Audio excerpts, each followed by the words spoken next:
और आज हम ऑक्सीजन की स्ट्रेस, अगर सॉइल में जमीन में ऑक्सीजन की स्ट्रेस या ऑक्सीजन की कमी होती है तो क्या होता है। प्लांट्स के लिए ऑक्सीजन बहुत जरूरी होती है। ऑक्सीजन एक एटमॉस्फेयर से भी हासिल की जा सकती है। इसी तरह से एक एटमॉस्फेयर से ऑक्सीजन जो आए सॉइल में आए, रूट्स के लिए आए, तो रूट्स को भी ऑक्सीजन की जरूरत होती है और पार्ट्स को भी ऑक्सीजन की जरूरत होती है। ऐसे सॉइल होते हैं, कुछ सॉइल जहाँ पे इस तरह से कीचड़ जैसा हैबिटेट होता है, तो वेट हैबिटेट होता है, तो वहां पे ऑक्सीजन की डेफिशिएंसी होती है। वहां पे ऑक्सीजन जो है, एयर है, वो पहुंच नहीं पाती है डायरेक्टली रूट्स तक। ये जो एक नुकसान हो सकता है। जमीन के अंदर जो प्लोइंग या हल देने का जो अमल होता है, उस जमीन को जरा पोरस बनाई जाती है इस मकसद के लिए, ताकि उसके अंदर एयर या ऑक्सीजन, पर ऐसी जमीन जहाँ पे जिस तरह से वेट हैबिटेट है या वाटर है या कीचड़ जैसा माहौल है, तो वहां पे ऑक्सीजन इस सॉइल के अंदर पहुंच नहीं पाएगी। तो नेचुरली अब इस स्ट्रेस को रिस्पांस देने के लिए प्लांट्स के पास स्पेशल टाइप की एडेप्टेशन है। इसके अंदर अंडरग्राउंड जैसे रूट्स हैं, वहां पे ऐसी रूट्स निकलती हैं, सरफेस पे आती हैं, जिनके अंदर पोर्स होते हैं। खास तौर पे ये जो मैंग्रोव फॉरेस्ट होते हैं, उनके खास किस्म की रूट्स होती हैं, जिन्हें कहते हैं एरियल रूट्स कहते हैं। Plants have developed aerial roots, और इनके अंदर ऐसे न्यूमेटोफोर्स, ऐसी फोर्स वाली रूट्स को कहते हैं न्यूमेटोफोर्स कहते हैं। इन न्यूमेटोफोर्स की एरियल रूट्स की मदद से एयर जो एटमॉस्फेयर से देन रूट तक पहुंच सकती है। तो अगर ऑक्सीजन की स्ट्रेस होगी भी तो प्लांट इस तरह से ओवरकम कर लेते हैं। जो खास तौर पर मैंग्रोव फॉरेस्ट होते हैं, उनके अंदर इस तरह के एरियल रूट्स या न्यूमेटोफोर्स डेवलप होते हैं। सबसे पहले हम देखते हैं कि लाइक कौन से ऐसे प्लांट्स हैं जिनमें ये कंडीशन डेवलप हो सकती है। जैसे प्लांट्स हैं like some plants, some plants जो वेट हैबिटेट में रहते हैं, मार्शिस के अंदर रहते हैं, जहाँ पे थोड़ा सा पानी वगैरह कीचड़ एनवायरमेंट होता है, तो उनके अंदर ऑक्सीजन की डेफिशिएंसी होती है। फिर उन्हीं के अंदर जो है ऐसी इडेप्टेशंस होती है। They have developed aerial roots that provide access to oxygen.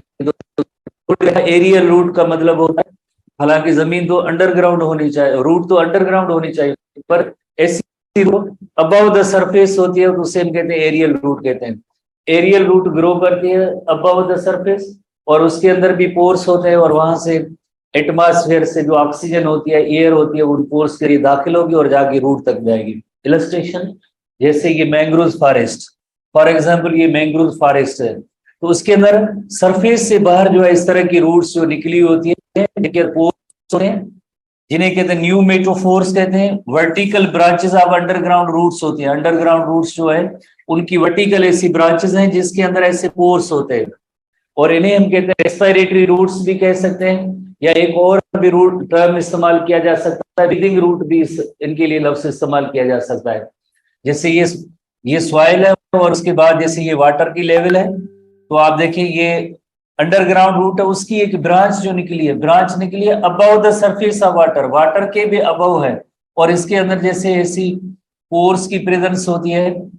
Tip of the root with pore, जो रूट की टिप होती है उसके अंदर ऐसे पोर्स होते हैं। अब एटमॉस्फेयर से जो एयर आएगी या ऑक्सीजन होगी, एयर नथिंग बट जो ऑक्सीजन होगी वो एटमॉस्फेयर से आएगी, और एटमॉस्फेयर की एयर अब डायरेक्टली जैसे रूट को मिलेगी, अब इस रूट को एयर मिलेगी। वरना क्या था, वरना जो है अबव द ग्राउंड जैसे एक वाटर की कंडीशन थी, तो वहां पे एटमॉस्फेयर वाली ऑक्सीजन नहीं पहुंच पाती थी। अब इन ब्रीदिंग रूट्स के जरिए, इन रेस्पिरेटरी रूट के जरिए, इन न्यूमेटोफोर्स के जरिए अब जो है एटमॉस्फेयर से एयर जो है इन underground parts of the root तक ये आ सकती है। एक और प्लांट की कैटेगरी है जिसे कहते हैं सबमर्ज प्लांट कहते हैं। सबमर्ज प्लांट ऐसे प्लांट्स होते हैं, submerged plants, they grow entirely below up to the water surface. ऐसे प्लांट्स जो होते हैं इन्हें हम कहते हैं सबमर्ज प्लांट कहते हैं। सच प्लांट्स आर कॉल्ड पानी के अंदर जो प्लांट्स भी होते हैं, जैसे पॉन्ड वाटर में अगर आपने देखा होगा तो कई ऐसे प्लांट्स होते हैं जो पानी के नीचे ही होते हैं, इन्हें हम कहते हैं सबमर्ज्ड प्लांट कहते हैं। तो इन प्लांट्स के अंदर भी जैसे जो रूट्स, तो जाहिर है अंदर वहां पे ऊपर सरफेस पे जैसे वाटर है, ऑक्सीजन कैसे पहुंचे? तो इनके पास जैसे ईयर ट्यूब्स की डेवलपमेंट होती है, they have developed year tubes. अलग क्वेश्चन है, सबमर्ज प्लांट का अलग क्वेश्चन है और मैंग्रोव का अलग क्वेश्चन है। Structural adaptation is the development. वो फिर क्या करेंगे? Air tubes that provide oxygen to the submerge roots.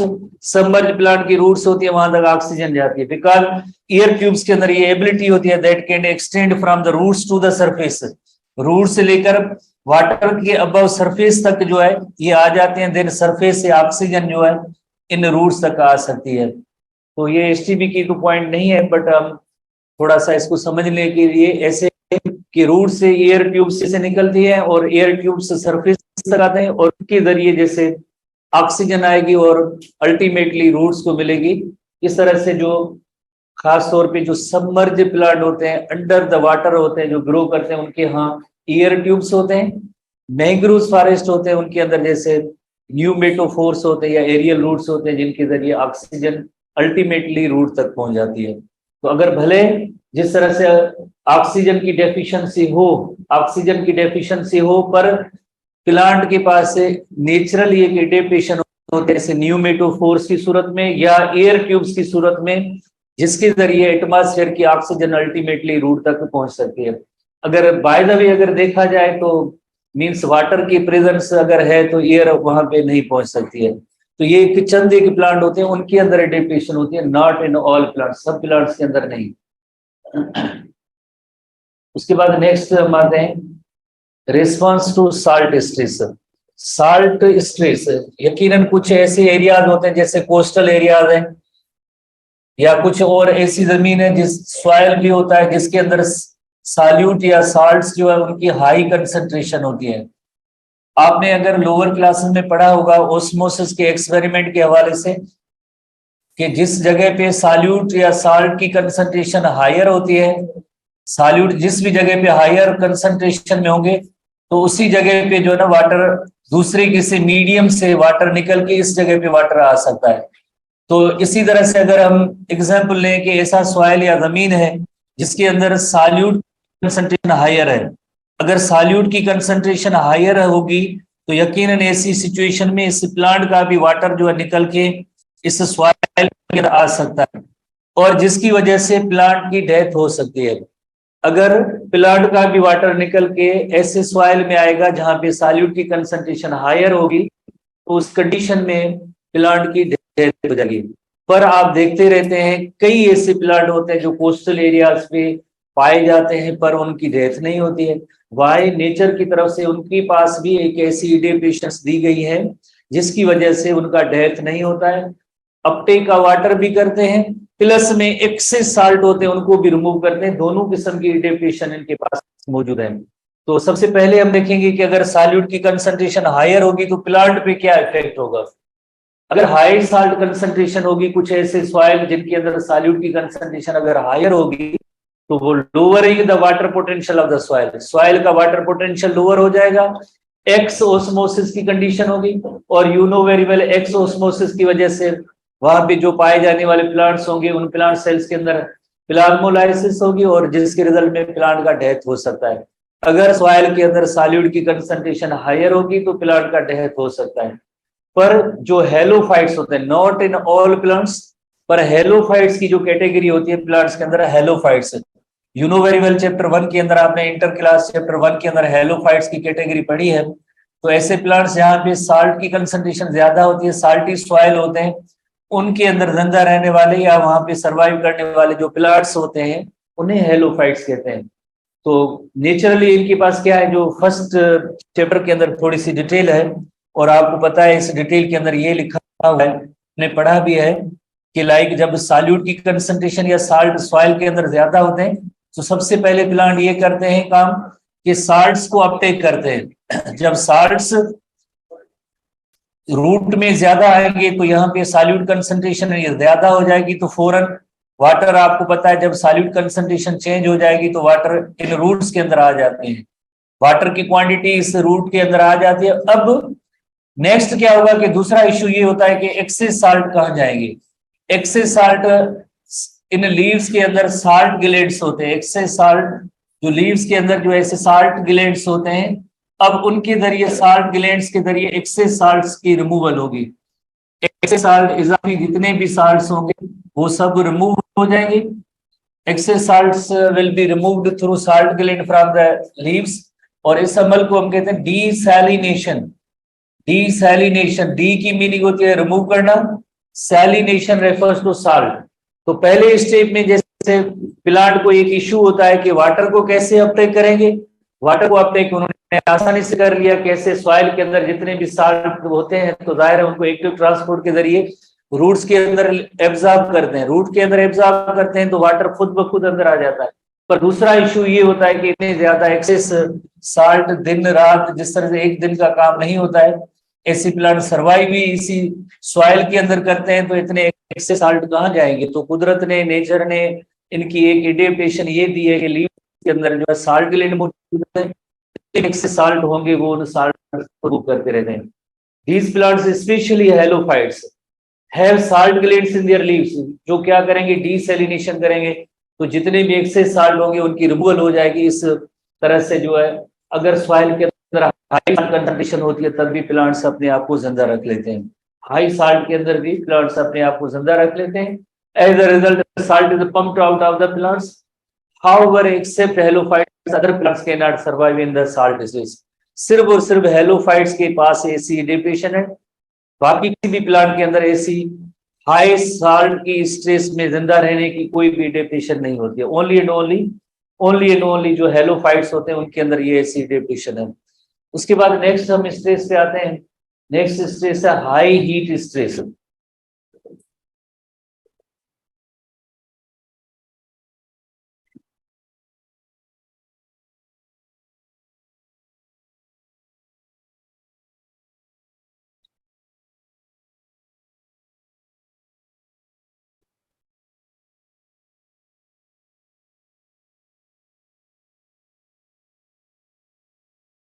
जेठाना मिल सकता है, जेठाना मिल सकता है, जेठाना मिल सकता है।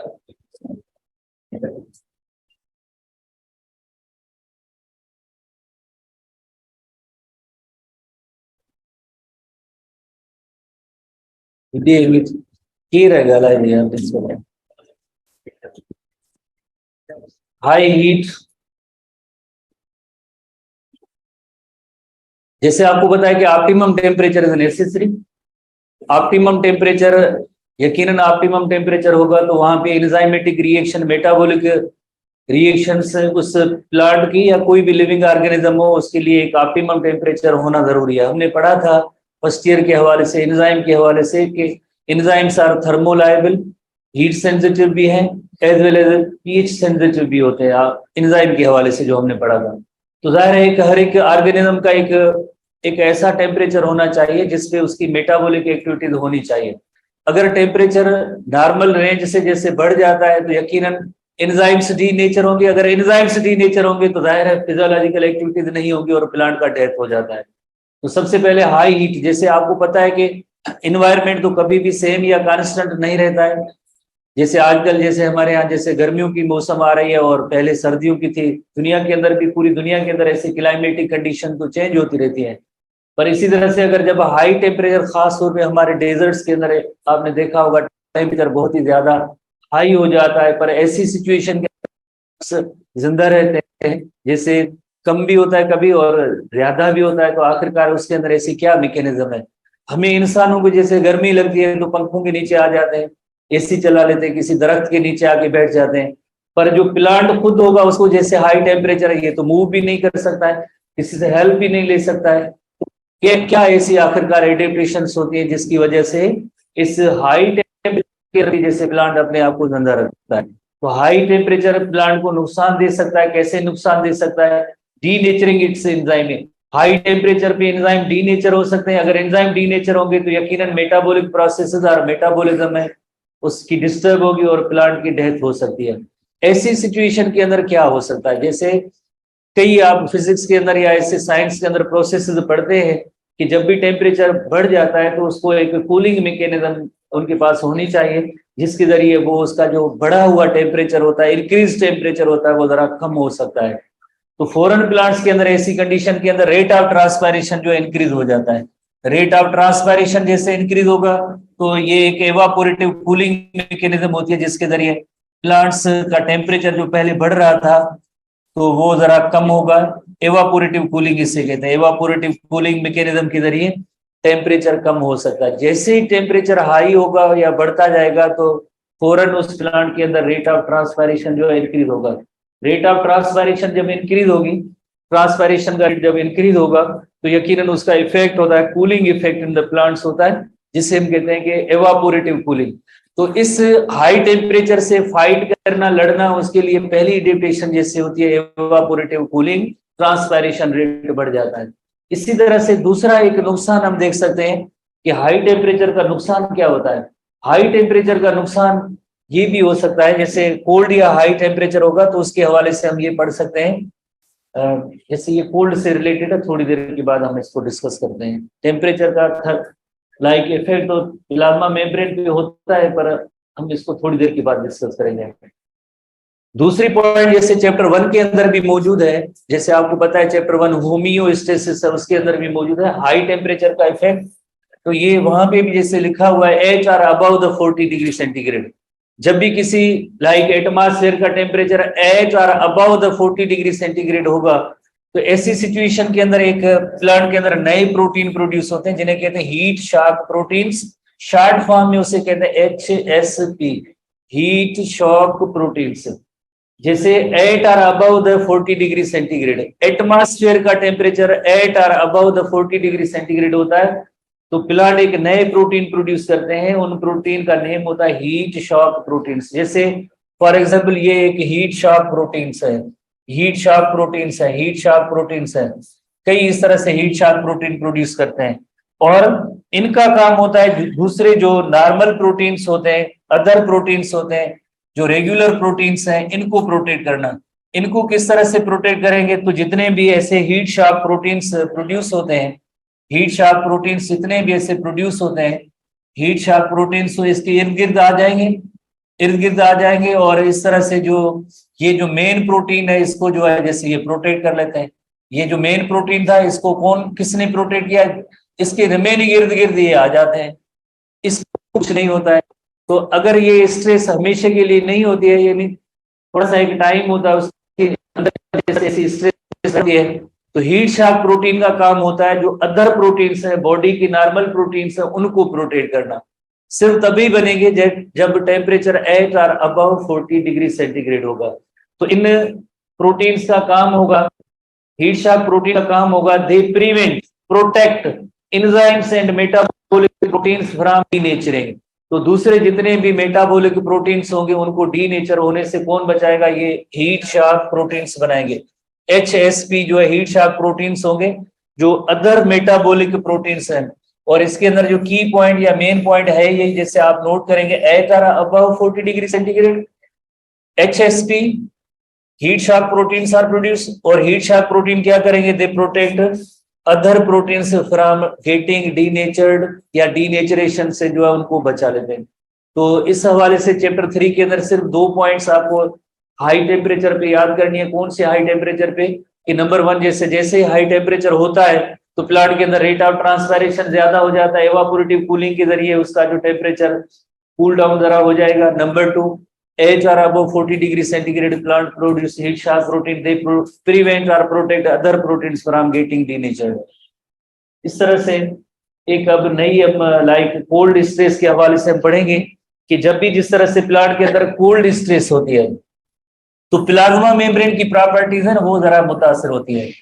जैसे आपको पता है कि प्लाज्मा मेम्ब्रेन के अंदर फास्फोलिपिड के मॉलिक्यूल होते हैं, फास्फोलिपिड के बाइलेयर है, फास्फोलिपिड का ये जो है बाइलेयर होता है। बाइलेयर का मीनिंग होती है कि जैसे एक लेयर ये दूसरा लेयर, फास्फोलिपिड के बाइलेयर्स होते हैं। बाइलेयर का मतलब है हैविंग 2 लेयर्स। तो जब भी जिस तरह से कोल्ड या लो टेम्परेचर की कंडीशंस होती हैं तो जिस तरह से ये ऑफ हो जाती है, एक तरह से सॉलिड स्ट्रक्चर बन जाती है। एक्सटर्नल एनवायरनमेंट से कोई भी चीज जैसे सेल के अंदर दाखिल नहीं हो सकेगी, या सेल कोई मटेरियल भी इंपॉर्टेंट बनाएगा वो भी उस सेल से बाहर नहीं जा सकेगी।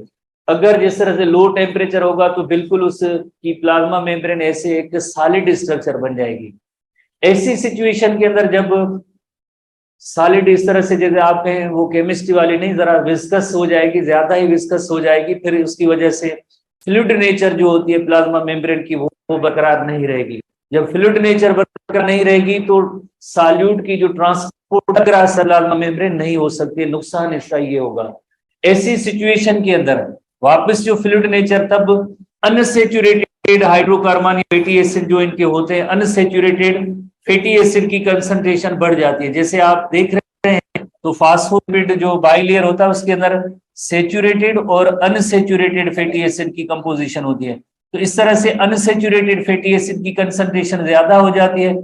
जब अनसैचुरेटेड फैटी एसिड की कंसंट्रेशन ज्यादा होगी तो उसके बाद जैसे एक तरह से ये फ्लूइड नेचर बरकरार हो जाएगी और इसकी वजह से मटेरियल्स की ट्रांसपोर्टेशन भी आसानी से हो सकती है। तो कोल्ड टेम्परेचर का ये इफेक्ट होता है कि जरा ये ज्यादा प्लाज्मा मेम्ब्रेन विस्कस हो जाएगी तो फिर मटेरियल पास नहीं हो सकेंगे। ऐसी सिचुएशन के अंदर जब भी, खास तौर पे आपने देखा होगा कि पाकिस्तान या दुनिया के अंदर कई ऐसे रीजन्स होते हैं जहां पे फ्रीजिंग कंडीशंस होती है, 0- टेम्परेचर होता है, पर वहां पे भी जैसे प्लांट्स जिंदा रहते हैं। तो वाई उनकी एक एडेप्टेशन ये होती है कि ऐसी कंडीशन के अंदर they increase the concentration of unsaturated fatty acid, unsaturated fatty acid की कंसंट्रेशन बढ़ जाती है, जिसकी वजह से प्लाज्मा मेम्ब्रेन की जो फ्लूइड नेचर होती है वो बरकरार की जो मूवमेंट रहती है। वरना अदरवाइज क्या होगा, अदरवाइज ये होगा कि मटेरियल्स जो है मूव नहीं कर पाएंगे और प्लांट की डेथ हो जाती है। तो इसी हवाले से लो टेम्परेचर पे हम देखेंगे, कोल्ड टेम्परेचर के हवाले से कि like in response to cold temperature plants respond to cold stress by altering the lipid composition. Alter की मीनिंग क्या है, जैसे चेंज करते हैं, क्या कैसे चेंज करते हैं, अनसैचुरेटेड फैटी एसिड की कंसंट्रेशन है उसको बढ़ा लेते हैं, लिपिड कंपोजिशन ऑफ मेम्ब्रेन उसको अल्टर करते हैं। कौन सी ऐसी कंडीशंस होती है जिसमें ये अल्टर करते हैं, जो फ्रीजिंग कंडीशन होती है। खास तौर पे ऐसे प्लांट्स जिनके अंदर फ्रीजिंग टॉलरेंस होती है वही ये ऐसा काम कर सकते हैं। हर कोई प्लांट ऐसी कोल्ड स्ट्रेस में जिंदा नहीं रह सकता है। ऐसे प्लांट्स जिनके अंदर फ्रीजिंग टॉलरेंस होती है, फ्रीजिंग कंडीशन के अंदर सर्वाइव भी वो पाएंगे, जैसे हमारे जैसे ये डेजर्ट्स वाले प्लांट, उनके अंदर ये एबिलिटी नहीं होगी। तो सिर्फ उन्हीं प्लांट्स के अंदर ये एबिलिटी होगी जिनके अंदर फ्रीजिंग टॉलरेंस होती है। फिर लिपिड की कंपोजिशन चेंज हो जाएगी। कंपोजिशन चेंज होने के बाद जैसे आप ने अभी नोट किया कि जिस तरह से सॉल्यूट की कंसंट्रेशन है वो इनसाइड और आउटसाइड द सेल जो है मूव कर सकती है। एक एडेप्टेशन ये है। दूसरी एडेप्टेशन ये होती है, जैसे for example you know very well कि सेल के अंदर जो केमिकल रिएक्शन, मेटाबॉलिक रिएक्शन की जगह या प्लेस होती है, साइटोसोल होता है, जहां पे केमिकल रिएक्शन होते हैं।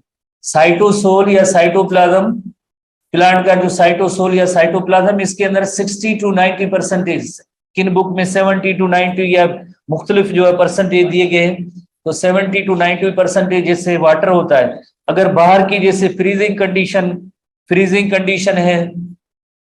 कंडीशन है और वहां पे साइटोसोल के अंदर 70 to 90% है, फ्रीजिंग कंडीशन भी है और साइटोसोल के अंदर वाटर भी पड़ा है।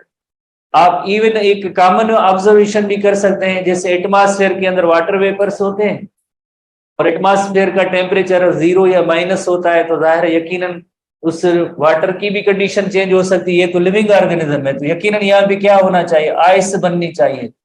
जैसे कई जैसे टेम्परेचर -50 वाले इलाके भी हैं दुनिया के अंदर, -50 डिग्री सेंटीग्रेड वाले भी ऐसे इलाके हैं जहाँ पे इतना जो माइनस के अंदर भी टेम्परेचर होता है, पर के अंदर कोई भी साइटोसोल के अंदर फ्रीजिंग नहीं होती है, आइस नहीं बनती है।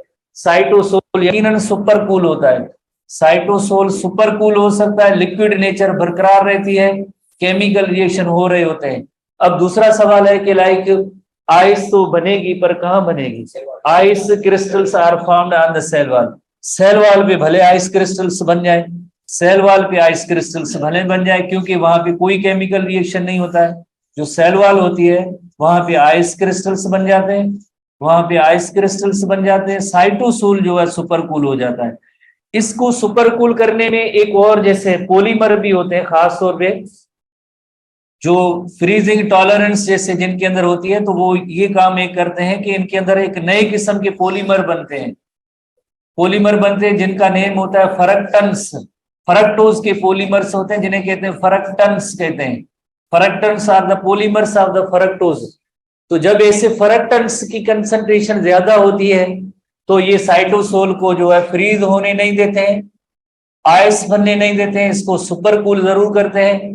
आइस बनेगी पर कहाँ बनेगी, वो सेल वॉल पे बनेगी। इस तरह से जो प्लांट अगर कोल्ड टेम्परेचर भी होता है तो उसमें भी ये जिंदा रह पाते हैं। दूसरी एडेप्टेशन ये होती है इनकी कि साइटोसोल सुपर कूल हो सकता है, आइस क्रिस्टल्स सेल वॉल पे बनेंगे। इसको सुपर कूल बनाने में या आइस क्रिस्टल से बनने में रोकने के लिए जो इन फरक्टेंट्स का एक वेरी इंपॉर्टेंट रोल होता है। फरक्टेंट्स का चैप्टर 1 के अंदर वहां पे डिटेल नहीं है फरक्टेंट्स के बारे में, पर फरक्टेंट्स एक ऐसे पॉलीमर्स हैं जिनके अंदर एक कैपेसिटी होती है कि they can stabilize the membrane, membrane को प्लाज्मा मेम्ब्रेन को स्टेबलाइज कर सकते हैं, उसको जो है लॉक होने नहीं देते हैं, उसको जैसे साइटोसोल के अंदर जो है आइस बनने नहीं देते। ये फरक्टेंट्स के अंदर एक एबिलिटी होती है। खास तौर पे आपने देखा होगा कि वीट का क्रॉप हमारे इलाकों के अंदर, वीट का क्रॉप या फसल किस मौसम में जैसे ग्रो करता है, जब बहुत ज्यादा सर्दियां होती हैं, बहुत ज्यादा सर्दियां होती है तो वहां पे वीट जो है वो भी प्लांट जैसे हो रहा होता है, वीट क्रॉप हो रहा होता है। वाई क्यों होता है, तो वीट के अंदर भी एक एबिलिटी होती है कि ऐसे फरक्टेंट्स डेवलप करते हैं जिसकी वजह से उनके अंदर फ्रीजिंग टॉलरेंस, कोल्ड टॉलरेंस आ जाती है, सब प्लांट के अंदर नहीं। तो इस तरह से freezing condition change in solute composition of the cell by producing different polymer, polymer of fructose is called as the fructans which allow the cytosol to supercool। cytosol को supercool तो करने की इजाजत देते, पर आइस फार्मिंग नहीं बनेगी। पर आइस कहाँ पे बनती है, you know very well, ice crystals are formed at the cell wall. तो लो टेम्परेचर के अंदर प्लांट्स अपने आप को कैसे सर्वाइव करते हैं, नंबर 1 जैसे दे alter the composition of the plasma membrane, they increase the concentration of unsaturated fatty acid, number 1। और नंबर 2 जैसे पॉलीमर से एक नए किस्म के पॉलीमर फरक्टेंट्स प्रोड्यूस करते हैं। फरक्टेंट्स कहाँ पे प्रोड्यूस होते हैं, साइटोसोल के अंदर होते हैं, जिसकी वजह से आइस क्रिस्टल जाके सेल वॉल पे बनेंगे। साइटोसोल सुपर कूल होता है पर फ्रीज नहीं होता है, अगर फ्रीज होता तो ये इस प्लांट की डेथ हो जाती। उसके बाद नेक्स्ट एक कंडीशन पे आते हैं, रिस्पॉन्स टू हर्बीवोरी।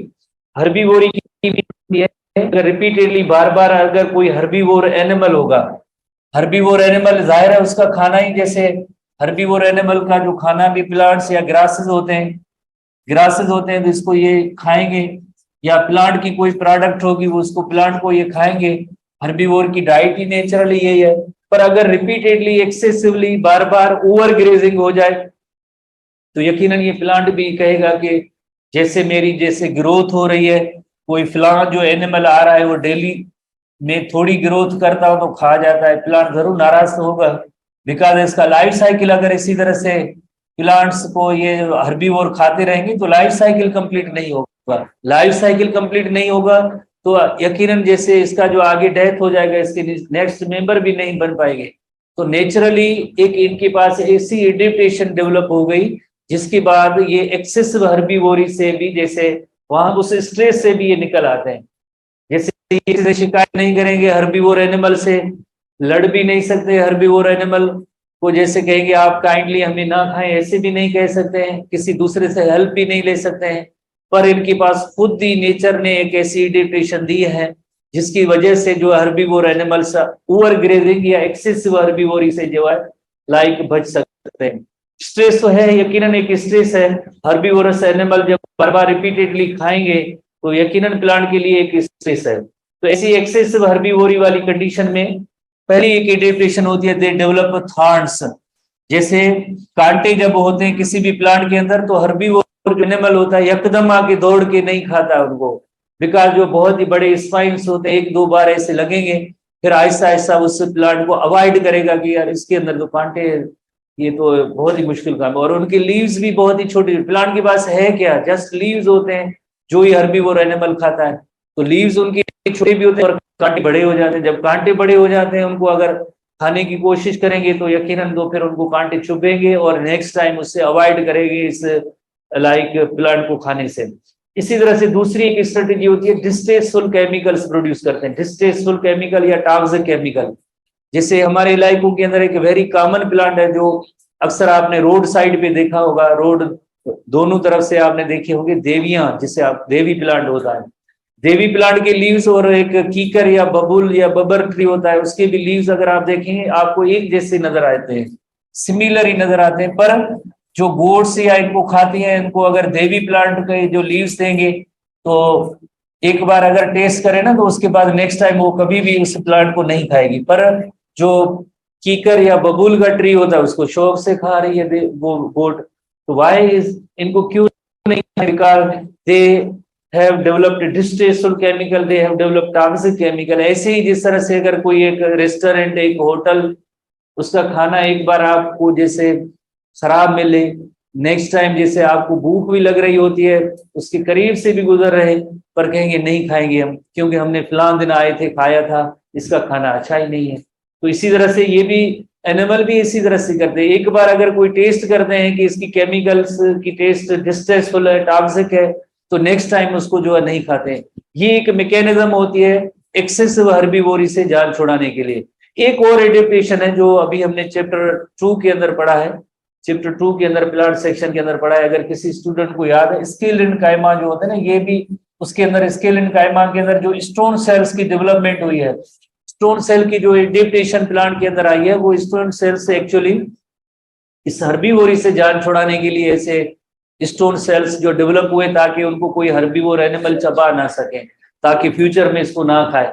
बुक में नहीं है पर हम सिर्फ इन 2 चीजों को याद रखेंगे कि एक development of plants, number 2 distasteful chemicals produce करते हैं, इस वजह से यकीनन जैसे लाइक अपने आप को प्लांट बचा लेते हैं। इसी तरह से pathogen, defence against pathogen, you know very well के इस एटमॉस्फेयर के अंदर ना फकत प्लांट है पर उसके इर्द गिर्द कई ऐसे डिजीज कॉजिंग एजेंट मौजूद है, वायरसेस मौजूद है, बैक्टीरिया मौजूद है, फंजाई मौजूद है, डिजीज कॉजिंग एजेंट।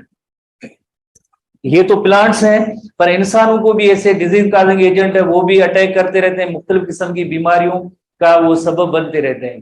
कई माइक्रोब्स हैं, अगर इंसान बीमार होता है, माइक्रोब्स का अटैक होता है, पैथोजन का अटैक होता है, तो यकीनन हम कांटेक्ट करते हैं डॉक्टर साहिबान से, कोई मेडिसिन ड्रग्स लेते हैं और उसको माइक्रोब्स को किल करते हैं, एंटीबायोटिक स्पेशली।